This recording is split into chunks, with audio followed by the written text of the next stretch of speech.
अस्सलाम वालेकुम जी। जरा जी साडा व्लॉग जिहड़ा ओह कबड्डी ते इंशाल्लाह हुण थोड़ी देर तक असीं जावांगे ग्राउंड 'च जाके चैक करते हैं उत्थे की सूरत हाल। कबड्डी का ग्राउंड तैयार किया जा रहा है। कल साडे पिंड हो रहा है कबड्डी का टूरनामेंट। ये छोटे पैमाने पर हो रहा है क्योंकि काफ़ी अरसे बाद साडे पिंड च टूरनामेंट का इनकार किया जा रहा है। उसकी वजह यह कि लड़के नहीं सी खेल रहे, हुण लड़कियां नूं दोबारा जोश पैदा होया कबड्डी का और उन्होंने एक टीम तैयार की है तो एक 4 टीमां तो मुश्तमिल एक टूरनामेंट करवा रहे। अगर ये टूरनामेंट कामयाब हो गया तो इंशाल्लाह फिर हर साल दे साल ये टूरनामेंट कराया जाएगा। तो तुहाडे नाल गुजारिश है कि तुसीं कबड्डी नूं सपोर्ट करो, तो पहुंचो ग्राउंड दे विच और खेल दे मैदान च आके इंजॉय करो।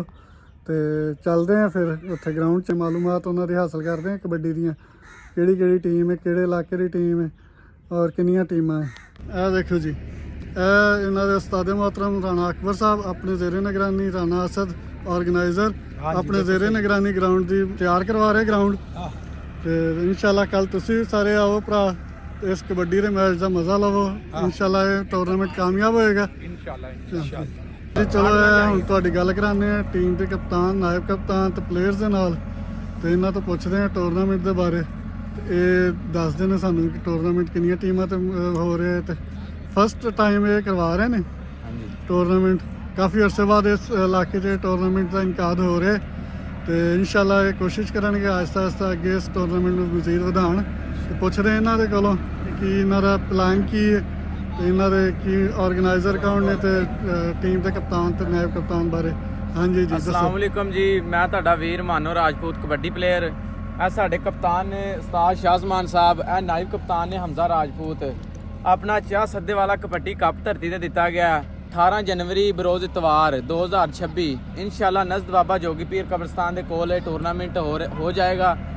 पिछे टूरनामेंट का ग्राउंड तैयार होने डया ते इंशाल्लाह इंटरनेशनल कमेंटेटर राणा अफजल यासर इंशाल्लाह इत्थे आके कमेंटरी करेगा। और भी बड़े बड़े मेहमान आ रहे हैं इंशाल्लाह। पिंड के सारे चौधरी आउणगे इंशाल्लाह मेहमान खसूसी। तो दूसरी 4 क्लब आ रहे हैं, बड़े ही चोटी के क्लब सदे ने। एक मानक कबड्डी क्लब, एक बद्दो की कबड्डी क्लब, तो एक है रॉयल किंग USA बल्लो की कबड्डी क्लब। एक साडा अपना चाह सद्दे वाला कबड्डी क्लब। इंशाल्लाह ये 18 जनवरी कल नूं 18 जनवरी इंशाल्लाह तुन के टूरनामेंट कराया जाएगा इत्थे। तो इंशाल्लाह सारे भाई होम हमा के इत्थे पहुँचो। तो लाइव भी टूरनामेंट वहाया जाएगा इंशाल्लाह। UK तिकर चिश्ती बॉक्स लाइव ते इंशाल्लाह वहाया जाएगा। सारे भाई होम हमा के पहुँचो तो टूरनामेंट दियां रौनकां नूं दबाला करो।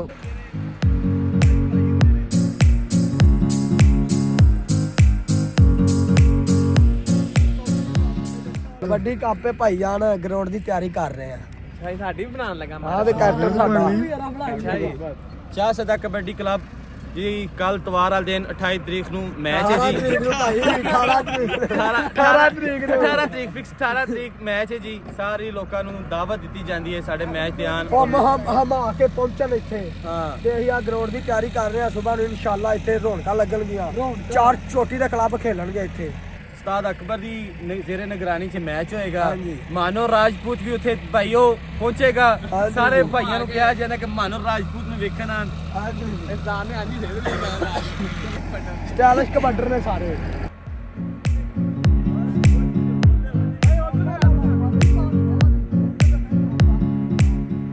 सारे व्यूवरां नूं जी भाई जी साडा अज कबड्डी टूरनामेंट सारे लोगों नूं दावत दी जा रही है जी। साडे 4 टीमां आ रही हैं जी। सारिਆਂ नूं कहा जाता है कि कल नूं 18 तरीक नूं तलाब सराय पहुंचन ते कबड्डी दा भाई जी बड़े अरसे बाद साडे पिंड दोबारा आगाज़ हो रहा है जी। ते सारे मुहब्बत नाल प्यार नाल जी सारे लोग साडे भाई जी टूरनामेंट ते पहुंचन। सारे पिंड वालियां नूं दावत है, साडे इलाके वालियां नूं मांगे तो लैके रेवण तक मानक पाजियां रोसा पैल जेडे भी भाई जी सारे साडे ग्राउंड ते पहुंचन।